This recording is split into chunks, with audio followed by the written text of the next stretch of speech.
Bonjour à toutes et à tous, bienvenue dans cette nouvelle vidéo. Ça faisait longtemps que je n'avais pas tourné. Aujourd'hui on est là pour une FAQ. Il y a quelques semaines déjà, je vous avais ouvert une boîte à questions sur Instagram pour vous dire que vous pouviez me poser toutes les questions que vous vouliez, que j'allais répondre en vidéo ici sur YouTube. Et c'est aujourd'hui que ça se passe. J'aurais aimé le faire plus tôt les amis, mais j'ai eu beaucoup de travail et surtout il y avait des travaux sur le toit de mon appartement, ce qui fait que c'était pas évident. Mais voilà, on se lance aujourd'hui. Il y a beaucoup de questions, je les ai regroupées par thématique. Alors thématique questions sur ma vie perso, questions sur la pratique magique et les questions qui concernent plus mon livre. J'espère que j'aurai le temps de répondre à toutes ces questions dans cette vidéo et si jamais j'ai pas le temps, peut-être qu'on fera une seconde édition, on verra. C'est parti! Première question. Comment vas-tu? Merci de m'avoir posé cette question, vous êtes trop mignons. Je ne vous cache pas que c'est une période un petit peu challengeante en ce moment, c'est peut-être aussi pour ça que je suis plus discrète sur les réseaux. De manière générale, l'hiver, c'est une saison dans laquelle je suis plus discrète, je suis plus dans l'introspection.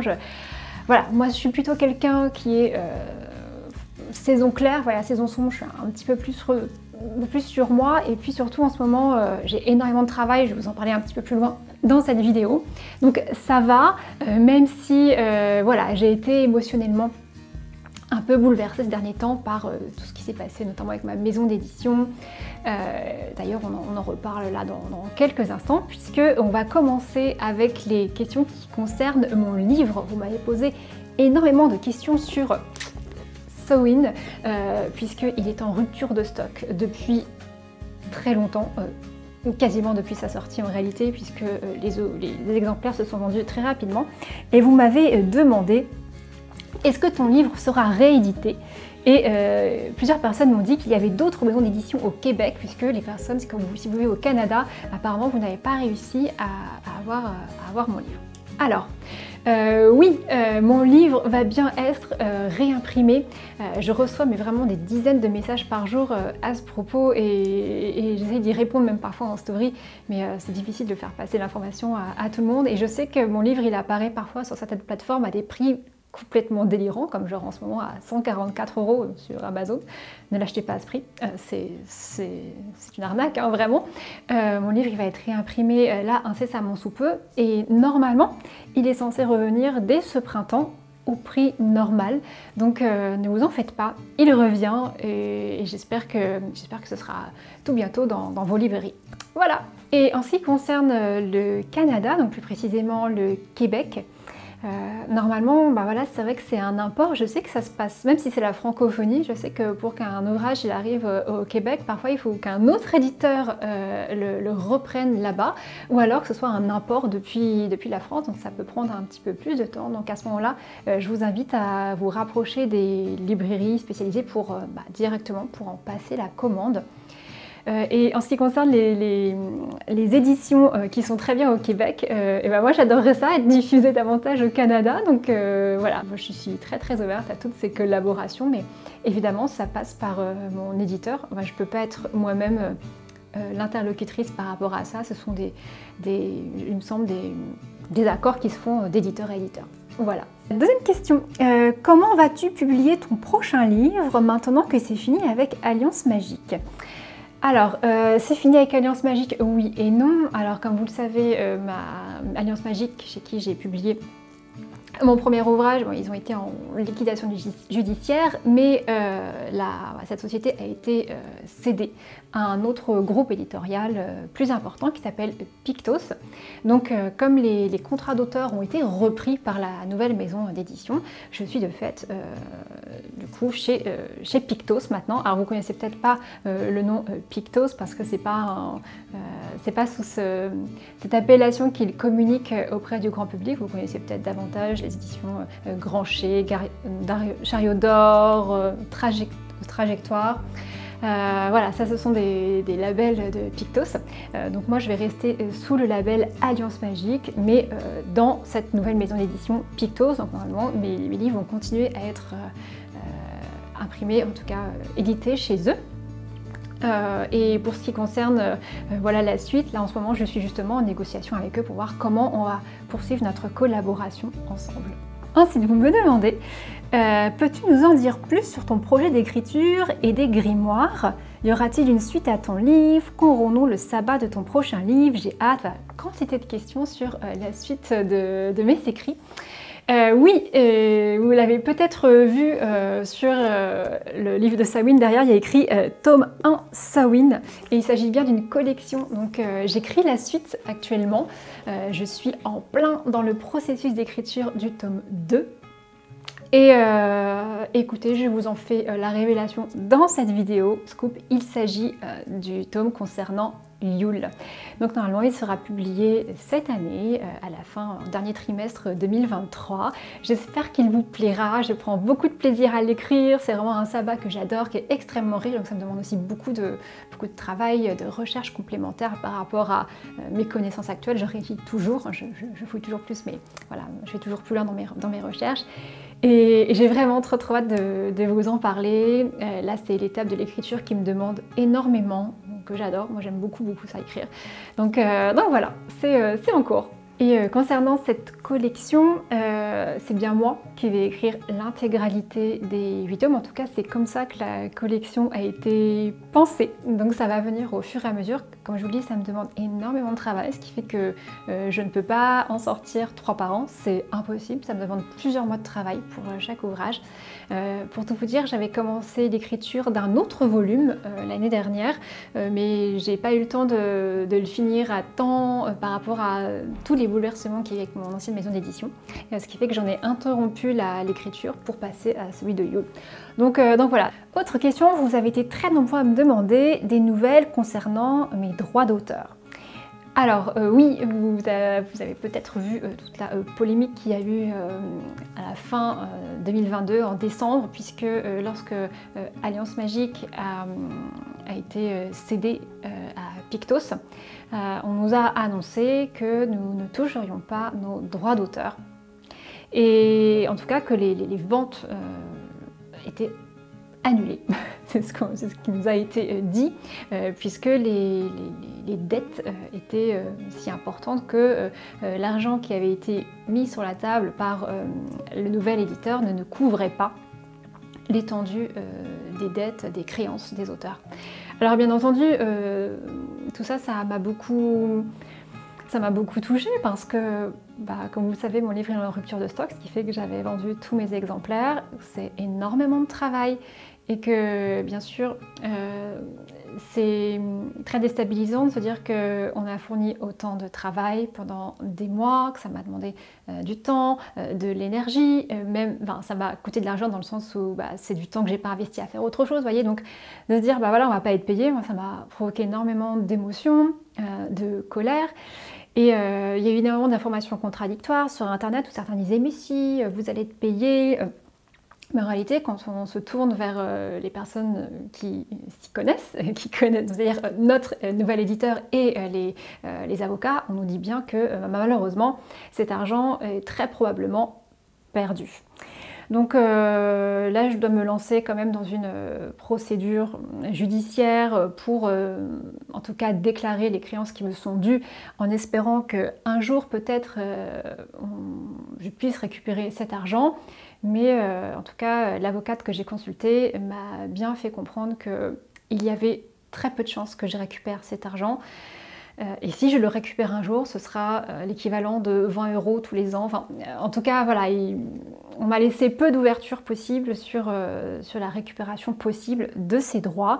Alors encore une fois, peut-être que je serai payée un jour, mais en tout cas, en l'état actuel des choses, en tout cas avec les données qui me sont fournies, en tout cas ce qu'on m'a dit, ces droits d'auteur, a priori, sont perdus, malheureusement. On passe aux questions personnelles. Alors, vous avez été beaucoup à demander d'où te vient cette passion pour la magie, qu'est-ce qui t'a poussé à commencer la magie, quand as-tu commencé à pratiquer? Alors ça, j'ai répondu déjà à ces questions dans un podcast auquel je vous renvoie, je vous mettrai le lien en barre d'infos. C'est Nicolas Fayard qui m'avait interviewé pour le podcast La Fac des sorcières et j'avais vraiment développé longuement tout ça, mais je vais quand même vous faire une réponse ici, mais n'hésitez pas à aller voir ce podcast, à écouter ce podcast, parce que je dis beaucoup de choses de mon parcours justement dans la sorcellerie. Cela dit, comment me vient cette passion pour la magie? J'ai de la peine à répondre précisément à cette question, puisqu'il n'y a pas un jour où j'ai découvert la magie et je me suis dit « Ah, c'est absolument génial !» En réalité, j'ai vraiment la sensation que c'est quelque chose qui a toujours été un petit peu là dans mon mode de vie. Moi, il faut savoir que je suis fille unique, ce qui fait que j'ai été très seule dans mon enfance. J'ai passé beaucoup de temps toute seule sans avoir de compagnon de jeu à la maison. Alors, bien sûr, j'allais à l'école comme tous les enfants et j'avais plein de petits copains et copines. Mais en tout cas, tout le temps que je passais chez moi ou chez mes grands-parents, bah, j'étais toute seule. Ce qui m'a amenée à passer beaucoup de temps déjà dans mon monde intérieur, mais aussi dans le jardin. Et je crois que ça a développé chez moi une forme de sensibilité à ce qui se passe dans le subtil. Et pour moi, ça a toujours été quelque chose de complètement normal de parler des fées, de faire mes petites tambouilles de plantes. Voilà, c'est quelque chose qui a été très très présent dans ma vie dès l'enfance. Et puis après, la façon dont ça s'est développé, je dirais que ça n'a pas été linéaire, dans le sens où il y a eu des phases d'accélération intense et des phases plus de ralentissement. Alors ça correspond aussi à des moments de vie un petit peu clés. C'est vrai que moi, quand j'étais plus jeune, il n'y avait pas toute la littérature qu'on a aujourd'hui autour de la sorcellerie. Alors aujourd'hui, on a la chance d'avoir un engouement qui fait que les maisons d'édition se sont mises à publier beaucoup d'ouvrages et aussi à traduire des auteurs étrangers, parce que alors moi à mon époque, vraiment si on voulait avancer dans le milieu de la sorcellerie, on n'avait que soit les grands classiques, je pense au Petit et Grand Albert, à Papus, tout ça, qui sont des ouvrages qui sont déjà très anciens. Et puis vraiment, il faut s'accrocher pour pratiquer de la magie avec ça, parce que ça date vraiment d'une ancienne époque, c'est plutôt compliqué à comprendre, à appréhender dans le monde moderne. Et voilà, aujourd'hui, on a vraiment beaucoup de choses à notre disposition. Donc c'est vrai que ma pratique, elle a énormément évolué à peu près à partir de mes 26 ans. Parce que là, vraiment, il y a eu beaucoup plus de choses à ma disposition. J'ai pu également m'y consacrer davantage parce que je m'engouffrais davantage dans tout ce qui était médecine alternative, ce qui m'a poussé à étudier plein de champs des possibles. Donc voilà, ma pratique, elle a eu une grosse accélération déjà depuis une quinzaine d'années. Et avant ça, c'est allé assez progressivement. Voilà. Nouvelle question, qu'est-ce qui t'a motivé à sortir du placard à balai? Alors en gros, ce que vous essayez de me demander, c'est qu'est-ce qui m'a poussé à vraiment parler publiquement de la sorcellerie. Alors ça, c'est pas venu comme ça du jour au lendemain, parce que en fait, je pense que comme tout le monde, j'ai eu beaucoup d'appréhension à l'idée d'exposer cette partie de ma vie, parce que même si la sorcellerie fait l'objet d'un engouement depuis quelques temps, faut dire quand même qu'il y a énormément de préjugés sur les mondes de l'ésotérisme de manière générale, et puis on a vite fait de passer pour quelqu'un d'un peu tordu. Donc ça m'a longtemps inhibée pour vraiment en parler de façon décomplexée, ce qui fait que la plupart du temps, quand j'évoquais des choses à caractère plus ésotérique, je le faisais dans un petit cercle extrêmement restreint, c'est-à-dire des personnes qui partageaient déjà mon goût, mes idées pour tout ça. Donc avant que ça arrive vraiment sur la sphère publique, c'est-à-dire globalement avec ma chaîne YouTube, ça a été tout un cheminement. Et c'est vrai que quand j'ai ouvert ma chaîne YouTube, là aussi, à la base, si vous remontez dans les archives de ma chaîne, au début, je ne parlais pas exclusivement d'ésotérisme. Je parlais de toutes sortes de sujets qui m'intéressent et qui m'intéressaient et qui m'intéressent toujours aujourd'hui. C'est-à-dire que je parlais de parentalité, j'avais parlé davantage de toutes sortes de livres, voilà, j'avais un spectre de communication qui était un peu plus large, et puis finalement, je me suis autorisée à aller toujours plus profondément dans ces sujets qui me passionnent. Ce qui m'a décidée à la base à lancer cette chaîne YouTube et à commencer à en parler, c'est que tout simplement, j'avais envie de le faire et que je n'avais plus envie de me contraindre dans ma vie de tous les jours à lisser cet aspect-là et à le tenir secret, parce que je sentais que j'avais des choses à apporter dans le domaine. Alors, en toute humilité, bien sûr, je ne suis pas là en train de dire que je suis une somme de connaissances incroyables, mais en tout cas, j'avais envie de communiquer différemment sur la sorcellerie et justement de participer à une forme de démystification de cette pratique. ce qui m'a permis de passer à l'action, je dirais, c'est que quand je suis devenue maman, tout simplement, je pense que les parents qui me regardent vont peut-être comprendre ça. Le fait de devenir parent, on se rend compte qu'il y a des choses qui sont plus importantes que d'autres. Et moi, en tout cas, ça m'a donné une forme d'exigence qu'il n'y a pas de temps à perdre, en tout cas, que j'ai plus de temps à perdre à essayer de me contorsionner pour être un peu comme on veut ou rentrer dans une petite boîte. J'avais tout simplement envie de faire ce que j'avais envie et de rayonner de cette façon-là. Et j'ai participé à une retraite au Portugal avec Josiane Essé. Je ne sais pas si vous la connaissez, je vous mettrai la référence, et qui m'a beaucoup aidée à me lancer. En allant à cette retraite, j'avais posé comme intention de vraiment d'être plus dans l'authenticité, de m'autoriser complètement à être moi-même sans flipper tout simplement. Et ça a réussi. Quand je suis revenue de cette retraite, j'ai vraiment eu envie de me dire allez, c'est parti, c'est bon, on y va, on lance cette chaîne YouTube et je commence à parler des choses qui sont importantes et à faire ce que j'ai envie. Et voilà, et c'est comme ça que tout a commencé. As-tu des sorcières dans ta famille? Non, je ne crois pas, je ne sais pas. En tout cas, ce n'est pas un sujet qui a été au cœur de mes échanges avec les personnes de ma famille, puisque globalement, je suis issue d'une famille très athée. Voilà, je n'ai pas du tout été élevée dans la religion, je n'ai pas été élevée dans les croyances de manière générale. Donc s'il y a eu des sorcières ou des pratiquants de la sorcellerie et de la magie dans ma famille, je ne suis pas au courant. As-tu déjà eu une expérience paranormale? Il faudrait définir ce qu'on entend par expérience paranormale. Je pense qu'en soi, l'expérience de la magie, de la sorcellerie est une forme d'expérience paranormale quelque part, mais en tout cas, je n'ai pas eu d'expérience extraordinaire comme on pourrait s'imaginer avec je sais pas, des tables qui se mettent à s'envoler ou des apparitions spectrales incroyables. J'ai pu avoir certaines expériences qui m'ont un peu bouleversée, mais qui soient suffisamment spectaculaires pour en tout cas pour que ça fasse l'objet d'un discours ici en tout cas. Penses-tu que nous ayons un ou des guides? Entres-tu parfois en communication avec eux? Oui, je le crois. Alors je le crois, ça ne veut pas dire que c'est vrai. Là, je vous parle vraiment de ma croyance à moi. Je pense que nous avons des guides. Je pense que nous pouvons demander à être guidés. Et est-ce que c'est mon cas? Oui, je pense que je pense avoir des guides. Est-ce que je rentre en communication? Alors, en tout cas, moi, pour ce qui me concerne, cette guidance, je la ressens surtout de la part d'une personne de ma famille, une personne décédée, voilà, un ancêtre. Est-ce que j'ai notre communication avec cette personne? J'essaye d'y être attentive et en tout cas parfois de solliciter cette guidance par le biais du tarot normalement ou tout simplement parfois en méditation, en prière. C'est un sujet un petit peu personnel donc je n'aborderai pas de façon plus conséquente ici. Mais oui, je pense que nous avons des guides. Pas forcément des ancêtres d'ailleurs, mais ça voilà, je n'affirme rien en la matière. Ensuite, ferais-tu de l'accompagnement pour jeunes witchy qui se cherchent? Et vous avez été aussi nombreux à me demander, pourrais-tu donner des conseils en tant que mentor? Ça me flatte beaucoup que vous puissiez voilà, vous considérer comme une forme de mentor, que je puisse vous faire un tutorat pour vous former en tant que jeune sorcière.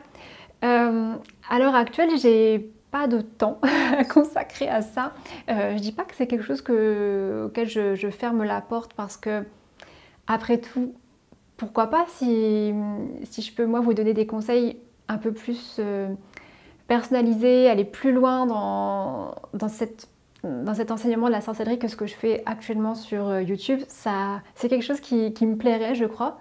En tout cas, pour l'instant, je n'ai pas le temps parce que, vous savez, j'écris des livres, comme je vous l'ai dit, ça me prend beaucoup de temps. J'essaie de créer du contenu ici sur Internet qui soit gratuit, ça prend beaucoup de temps. Et puis, j'ai aussi ma vie professionnelle à côté parce que le loyer ne se paye pas tout seul, comme vous le savez. Et puis, j'ai une famille, ce qui fait que je ne peux pas faire avancer tous les projets en même temps. En tout cas, j'ai un temps dans ma vie qui est limité et aussi une quantité d'énergie. Ce qui fait que proposer des accompagnements en sorcellerie, une forme de tutorat, c'est quelque chose que j'aimerais développer, mais voilà, pas dans l'immédiat en tout cas. Mais je laisse la porte ouverte. Où as-tu appris à filmer, à monter aussi bien? Tes vidéos sont trop belles. Alors, merci beaucoup, ça me fait super plaisir que vous fassiez ce genre de remarques. Vous avez été plusieurs à parler de, voilà, que vous aimez beaucoup la qualité visuelle de mes vidéos. Pour répondre à votre question, ce n'est pas moi qui filme et ce n'est pas moi qui fais le montage. C'est mon amoureux, c'est mon chéri Loïc, que je remercie grandement. C'est son métier, donc lui, il a vraiment ce regard qui permet de me filmer sur les jolis plans que vous connaissez. C'est lui qui fait tout le montage, alors sauf les vlogs. Alors les vlogs, c'est moi qui filme avec mon téléphone et c'est moi qui fais le montage sur iMovie et qui bidouille ça péniblement. Donc vous voyez qu'il y a une grosse différence en termes esthétiques entre mes vlogs, mais qui sont plus des petites choses de la vie quotidienne, et les vidéos officielles thématiques qu'il y a sur ma chaîne, qui elles sont le fruit des compétences de mon homme. Voilà, donc c'est tout simplement son métier, donc lui il sait très bien manier les caméras, la lumière, voilà, faire ce montage. Moi je n'ai vraiment aucune compétence en la matière. Mon chéri, merci de m'aider à faire cette chaîne, je t'aime. Ensuite, vous me demandez dans quelle région tu habites, ça a l'air si joli chez toi. Les amis, j'habite à Paris. Voilà, peut-être que ça ne se voit pas dans mes vidéos, j'habite dans un appartement à Paris, dans le centre de Paris. Mais vous avez souvent vu des plans qui sont tournés hors de Paris, puisque, alors moi je suis originaire de la Normandie, mes parents habitent en Normandie. Quand on a l'occasion de filmer un peu, voilà, en forêt, c'est quasiment systématiquement quand on est en Normandie. Et on filme aussi quand on part en vacances, à chaque fois, ça nous permet de faire des plans plus dans la nature. On a de la famille dans le sud de la France et à chaque fois c'est l'occasion pour nous de filmer dans d'autres contextes, la rivière, la mer, les champs, tout ça, c'est toujours quand on va dans la famille ou que nous allons en vacances ailleurs. Mais j'habite à Paris. Je fais une petite parenthèse parce que mon homme vient de me faire cette remarque, mais effectivement, certains jolis plans que vous voyez très nature sont tournés en effet à Paris. Mais pour la plupart de ces plans, nous tournons au parc floral qui se situe à Vincennes. Donc Vincennes, c'est vraiment la toute proche banlieue de Paris. Il y a un parc qui est absolument magnifique avec une variété botanique extraordinaire dans laquelle on adore aller, et ça nous arrive très souvent de filmer dans ce lieu. Ah, cette question m'a beaucoup fait rire. Fais-tu du sport? Non, oui, non. Alors, écoutez, je suis maman. Et vous savez, si vous êtes parent, qu'être parent, c'est du sport. Je donne beaucoup de ma personne en tant que maman. Je faisais beaucoup plus de sport avant d'avoir mes enfants. Je faisais notamment du yoga. Ça m'arrive aussi souvent de faire du sport en salle. Je n'ai plus le temps. J'aimerais beaucoup donner du temps à ça, m'accorder de nouveau des espaces, notamment pour pratiquer du yoga. Je n'arrive pas à dégager ce temps. Écoutez, je fais le maximum, mais c'est impossible. Cela dit, je marche beaucoup. Quand nous sommes en vacances, nous essayons de faire du vélo. Et voilà, j'aimerais faire plus de place au sport en tout cas, mais malheureusement, je dois vous décevoir peut-être sur ce point. Je suis peu sportive. Mais où va le monde? Qu'est-ce qui te ressource quand tu as un coup de blues, un coup de mou? Alors, ce qui me ressource, c'est déjà la présence de ma famille, les gens que j'aime, mes enfants, mes filles. Moi, vraiment, ce sont des rayons de soleil au quotidien. Elles m'apportent énormément. Quand je me sens pas bien de passer du temps avec mes enfants, bah voilà, ça me ramène à ce qui est important, donc ça me fait du bien. Et puis il y a mon chéri aussi, il me fait beaucoup rire. Ce sera surtout l'occasion de rencontrer le gratin carotte. Et non pas le gratin de pommes de terre. Il est très drôle, en tout cas moi il me fait beaucoup rire, donc quand je me sens pas bien, je peux compter sur lui pour que ça aille mieux. Il y a toujours beaucoup de petites attentions. Et globalement de voir des gens, voir des amis, de communiquer sur ce qui va pas. Moi je suis quelqu'un qui aime pas trop garder quand ça va pas. J'aime bien pouvoir extérioriser, donc je parle avec mes amis quand ça va pas. Et puis surtout, ce qui me fait du bien quand j'ai un coup de mou, c'est de passer du temps en nature, de sortir de Paris. Je dis que j'habitais, voilà, Paris, ça m'est très urbain. Et souvent, quand je sens que ça va pas, c'est aussi que je me sens oppressée dans la ville. Et le fait de pouvoir sortir des murs de Paris, d'aller en forêt, enfin la forêt ou ailleurs, mais la forêt ça me ressource beaucoup, bah ça fait une vraie différence. Allez viens. Ah, si, une autre petite chose, grande chose qui me ressource énormément quand j'ai un coup de blues, un coup de mou, c'est la lecture. Je suis une grande passionnée de lecture et lire c'est toujours une façon d'être transportée dans un autre monde et ça m'apporte beaucoup de réconfort. Donc voilà, la lecture c'est aussi un gros soutien pour moi quand ça va pas fort. Qu'est-ce qui t'a fait arrêter ton métier de naturopathe? J'ai en effet arrêté mon activité de naturopathe depuis un an et demi quasiment. Alors, le métier de naturopathe c'est un très beau métier. Mais c'est un métier dont il est très difficile de vivre parce que, alors moi j'exerçais en tant qu'auto-entrepreneur et j'exerçais en tant qu'auto-entrepreneur à temps partiel puisque à côté j'ai un emploi dans la fonction publique depuis très longtemps déjà, depuis quasiment toujours j'ai l'impression. Je travaille, je suis bibliothécaire tout simplement, je travaille en bibliothèque. Donc quand je me suis diplômée en naturopathie, j'ai pas démissionné comme ça de mon poste pour me lancer en tant que naturopathe parce que tout simplement c'est trop de risques financiers, ce qui fait que donc voilà, j'ai partagé mon temps. Mais l'auto-entrepreneuriat, si vous êtes vous-même dans cette situation, vous savez que l'URSSAF nous aspire tout notre argent, en tout cas une bonne partie, ce qui fait que le temps que je passais en consultation en termes de temps et d'investissement d'énergie, c'était pas rentable par rapport à l'argent que je gagnais au final. C'est-à-dire qu'en plus, moi, la façon dont je travaillais en tant que naturopathe, c'est-à-dire que déjà, moi, mes consultations duraient bien une bonne heure et demie. Et ensuite, pour que les gens soient pleinement présents pendant la séance, je rédigeais un bilan de plusieurs pages qui me prenait vraiment beaucoup de temps à rédiger, ce qui fait que au final l'argent qui me restait une fois que les charges étaient déduites, puis le ratio en temps horaire, j'étais même pas au SMIC, j'ai gagné même moins qu'en tant que dans ma vie en tant que salarié. Donc finalement cette énergie que ça me prenait, ça m'a un peu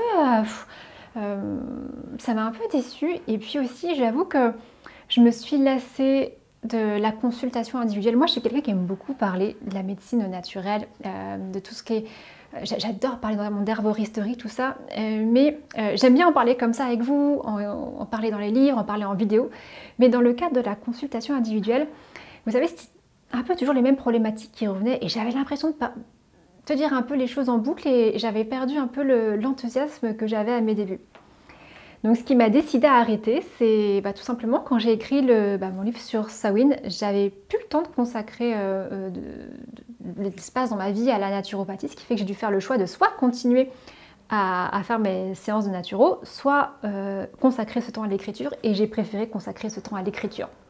Donc à la base, ça devait être juste une pause de temps d'écriture, et en fait quand j'ai rendu mon manuscrit final à mon éditeur, je me suis rendu compte que ça ne m'avait pas du tout manqué d'exercer mon métier naturopathe. Alors j'ai pris la décision tout simplement d'arrêter pour investir mon temps et mon énergie dans des projets qui me portaient davantage, à savoir tout ce que je fais aujourd'hui ici sur cette chaîne et avec les livres, en tout cas voilà, dans tout ce qui est plus ésotérique, travaux d'écriture et tournage vidéo.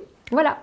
Alors, vous avez été nombreux à me demander des questions par rapport à mes enfants et notamment comment mes filles voient la sorcellerie au quotidien. Alors mes filles, il faut savoir qu'elles sont encore très jeunes, l'aînée a 5 ans et demi et la petite a 4 ans, ce qui fait que pour elles actuellement, tout ce qui est magie, sorcellerie, ça tient plus de l'ordre du jeu, vous voyez, des jeux qu'elles ont dans leur quotidien. Elles adorent jouer aux petites sorcières, elles adorent faire leur soupe de sorcière dans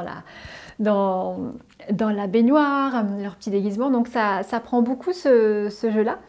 Mais je vois aussi qu'il y a un cheminement qui se crée dans le sens où elles peuvent dire « Ah oui maman, toi tu es une sorcière » et mon aînée me dit parfois « Mais moi je suis une apprentie sorcière ». Je vois bien qu'elle a aussi cette petite envie que ça la titille un peu, même si pour elle, en tout cas à cette étape de leur vie, c'est plus quelque chose qui a la forme d'un jeu. Voilà.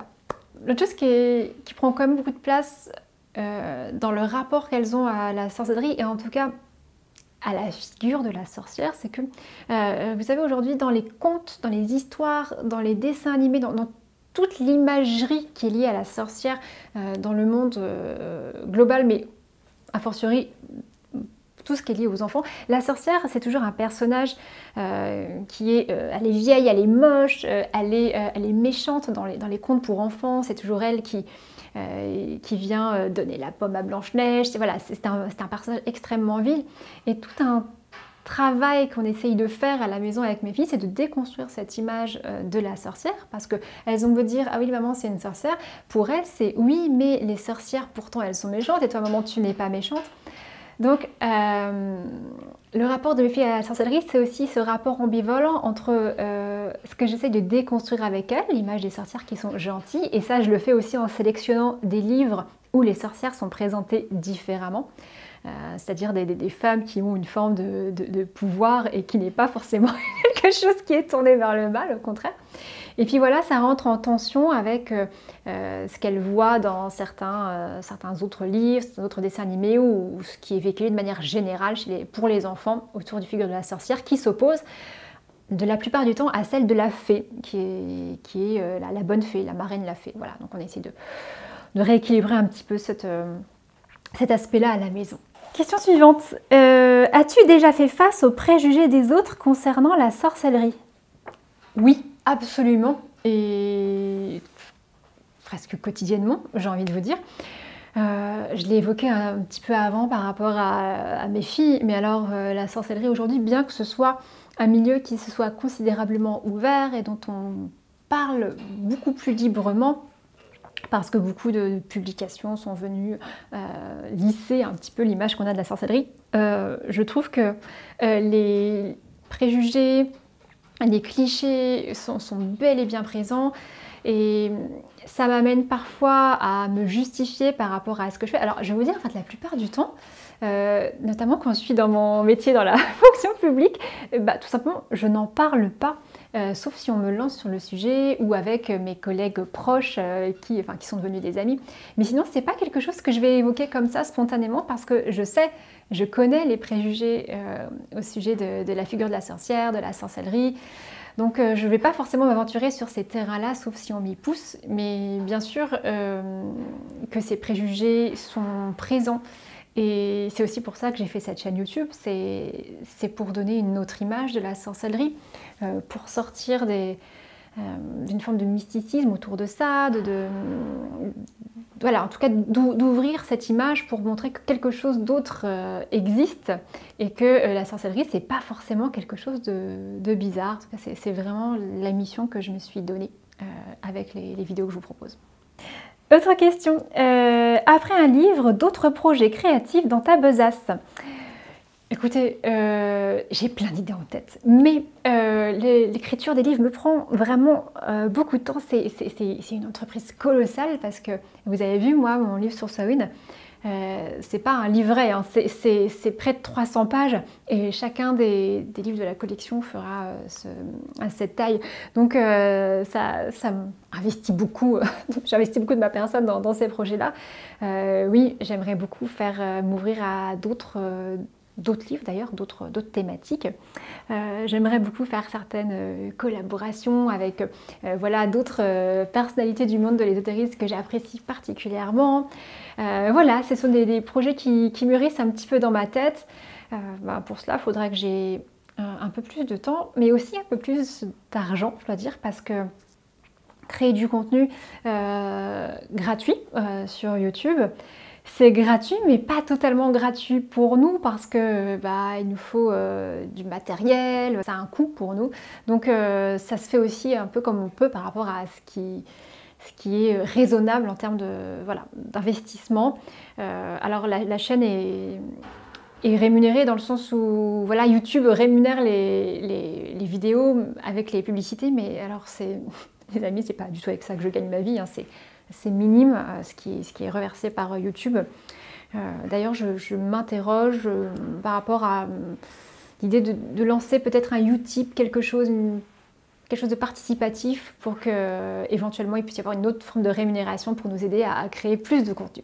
Question suivante. Comment concilier vie de maman, de femme, le travail, YouTube et les loisirs?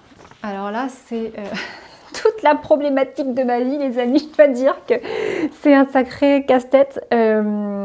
Je n'ai pas un modèle en tête à vous fournir pour que vous puissiez l'appliquer chez vous. En réalité, ça me demande une forme d'exigence permanente envers moi-même. C'est-à-dire que alors moi je suis quelqu'un qui a la faculté de me contraindre assez facilement. C'est-à-dire qu'en ce moment, mon objectif c'est d'écrire mon livre et de le rendre à la date voulue. Je n'ai pas de problème à me dire ok, aujourd'hui je fais ça et je ne fais que ça. Donc je suis quelqu'un qui a une faculté enfin en tout cas une capacité de travail assez importante à me concentrer sur de longues périodes sans trop me faire distraire, ce qui est comme une qualité importante pour mener à bien ce type de projet. Mais vous voyez, je publie beaucoup moins de vidéos sur YouTube, bien évidemment, parce que le temps que je consacre à l'écriture, c'est du temps que je prends aussi, enfin, c'est du temps sur mon temps libre, hein, je vous l'ai dit, je suis à temps partiel à la bibliothèque. Donc le temps libre que j'ai pour créer, là en ce moment j'utilise pour mes livres, mais bien sûr c'est du temps que du coup je ne peux pas investir pour le reste, c'est-à-dire que là j'ai mis en suspens par exemple le tournage des vidéos. Là, je vous fais la FAQ aujourd'hui, mais ça fait longtemps que je ne vous avais pas tourné une vidéo thématique. Avant, quand j'ai lancé la chaîne YouTube, on essayait d'en faire toutes les semaines ou 2 fois par mois. Voilà. Et en fait, actuellement, on fait juste avec le temps dont on dispose. Alors moi, déjà, par rapport à mes activités, mais aussi par rapport à Loïc, puisque c'est lui qui filme et qui monte. Et bien sûr, lui aussi, il travaille à côté, donc ça se fait avec c'est toujours une espèce de tension entre moi, le temps que j'ai, et lui, dont il dispose aussi, pour qu'on réussisse à faire une vidéo à chaque fois. Donc c'est toute une organisation. Donc je suis obligée de prioriser. Alors en ce moment, ma priorité, ce sont les livres, mais j'ai super hâte de me remettre à faire davantage de vidéos, parce que ce contenu gratuit-là, il me tient vraiment à cœur. Moi, j'aime ça, vous faire des vidéos. Donc voilà, ma gestion de vie livres, YouTube et tout, c'est aussi voilà, quelle est ma priorité du moment. Voilà, ma priorité c'est celle-ci. Bien sûr, pour tourner, on optimise les moments où on n'est pas avec nos enfants, parce que comme elles sont petites, effectivement, quand elles sont dans l'appartement, c'est quasiment impossible de tourner, parce que vous allez les voir arriver, faire coucou. Enfin, c'est des enfants, ça fait du bruit, donc c'est impossible. Donc forcément, nous tournons dans les moments où elles ne sont pas, donc en tout cas où elles sont à l'école. Et c'est forcément sur des temps voilà, bien définis. Et en tout cas, ça nous arrive, c'est vrai, vous les voyez parfois dans les vidéos. Dans ces cas-là, ça veut dire qu'on est en vacances ou qu'on est à l'extérieur et on en profite pour faire des plans, voilà, tous ensemble. Mais la majeure partie du temps, c'est des petits moments qu'on a pris comme ça à la maison sur le jour où moi, je ne travaillais pas à la bibliothèque. En tout cas, réussir à concilier les loisirs, le travail d'écriture, les vidéos, ma vie professionnelle, c'est très très difficile. Alors j'imagine que là, mes filles elles sont encore petites, elles vont grandir, plus j'aurai de temps et d'énergie à ma disposition. J'imagine que c'est comme ça que ça se passe. À l'heure actuelle, ça se passe de cette façon-là. Il n'y a pas d'organisation spécifique, on fait un petit peu comme on peut avec les temps que nous avons disponibles, Loïc et moi. Et voilà, ça donne ce rythme de publication qui est peu régulier, qui ne joue pas le jeu de l'algorithme YouTube ni celui d'Instagram d'ailleurs, mais écoutez, c'est comme ça que ça se passe. Et puis de toute façon, moi je préfère vous fournir du contenu de qualité plutôt que de la quantité. Donc j'espère que vous appréciez ça en tout cas. Alors, que dirais-tu à la petite Katie si tu pouvais retourner dans le temps? Eh bien écoutez, c'est une bonne question. C'est pas facile de répondre à cette question, mais globalement, je dirais que j'ai la sensation d'avoir perdu un peu trop de temps à craindre certaines réactions par rapport à ma vie, à mes pratiques ésotériques, que ça m'a porté à cacher une partie de ce que je faisais ou de ce que j'étais même à ma propre famille, par peur que ce soit mal reçu. Donc ça a été le cas pour ma famille, mais aussi pour mes amis proches. Et j'avais vraiment peur aussi que ça me porte préjudice dans mon activité professionnelle. Et au final, je me rends compte que finalement, depuis que je me suis autorisée à en parler, finalement, les réactions autour de moi n'ont pas été n'ont pas été mauvaises, en tout cas n'ont pas été celles que j'avais craint. Donc finalement j'ai l'impression d'avoir perdu un peu de temps à ne pas être complètement 100% à l'aise avec le discours que je tiens sur ma vie de sorcière, et que c'est vraiment dommage parce que je trouve que ça demande de l'énergie, vous voyez, de cloisonner un petit peu tout ça. Mais en fait, globalement, si je fais la rétrospective de ma vie, je suis plutôt satisfaite de ce qui s'est passé jusqu'à présent. Je suis plutôt alignée avec les choix de vie que j'ai faits.